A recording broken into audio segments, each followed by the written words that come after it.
Alright, let's dive into something that's been blowing my mind lately. The economic anxiety gap between generations. You've probably heard the stereotypes: Gen Z and Millennials are the doom and gloom generations, right?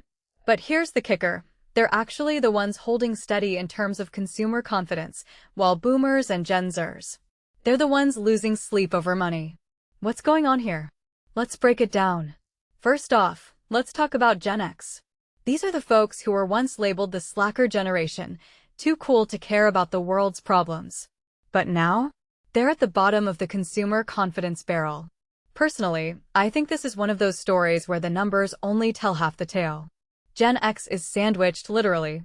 They're caring for aging parents, supporting their kids, and trying to save for retirement all at once. It's like they're running a financial marathon with no finish line in sight.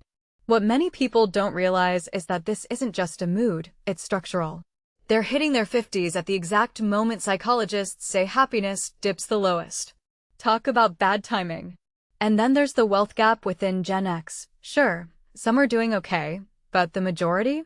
They're staring down a $1.45 million retirement shortfall. That's not just stressful, it's terrifying. I mean, 70% of them fear running out of money more than they fear death. Let that sink in. This raises a deeper question. If Gen X is the sandwich generation, who's supposed to be the safety net for the generations after them? It's a domino effect we're not talking enough about. Now, let's pivot to Boomers. On paper, they're the wealthiest generation in history. But here's the twist. That wealth is wildly uneven. The top 10% of Boomers hold 71% of the generation's wealth. So while a few are living the dream, the majority are scraping by. Nearly a third of older Americans have no retirement savings at all. What this really suggests is that the American dream narrative we've been sold isn't as universal as we thought. Boomers got the promise, but not everyone got the payout. What makes this really interesting is how healthcare costs are compounding their worries. Boomers are living longer, which is great, but it means their retirement funds have to stretch further than ever. Nursing home costs? Up 25% in 5 years. Household income for those over 65? Only up 22%. Do the math, it's not pretty.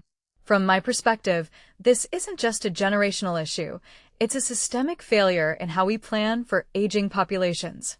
Now, let's talk about Gen Z and Millennials. They're the ones everyone assumes are drowning in economic despair, but their consumer confidence is holding steady. Why? One thing that immediately stands out is their adaptability. They're not waiting for the traditional markers of success, like buying a house, to feel financially empowered. Instead, they're turning to investing and entrepreneurship. Gen Z, in particular, is starting businesses at a rate that's outpacing older generations. It's like they're rewriting the rules of economic success. But here's the nuance. It's not that they're carefree. They're just differently anxious. Homeownership? A fantasy for many. AI? They're skeptical it'll work in their favor. What many people don't realize is that their confidence isn't blind optimism. It's a pragmatic response to a world they know is stacked against them. They've already priced in the chaos, so additional bad news doesn't rattle them as much. It's almost like they're financially battle-hardened. If you take a step back and think about it, this generational divide in economic anxiety isn't just about money, it's about expectations. Boomers and Gen Zers expected stability. Gen Z and Millennials expect turbulence. That's why the former are more sensitive to economic dips, while the latter are more resilient.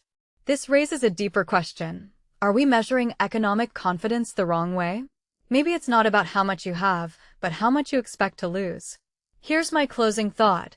The economic anxiety we're seeing isn't just a generational quirk, it's a mirror reflecting the cracks in our systems. Gen X is squeezed, Boomers are unevenly wealthy, and Gen Z is redefining success. The real question is, what does this mean for the future? Are we headed for a world where economic resilience is the new currency? And if so, who's going to teach us how to adapt? Let me know what you think in the comments. This is a conversation we all need to be having.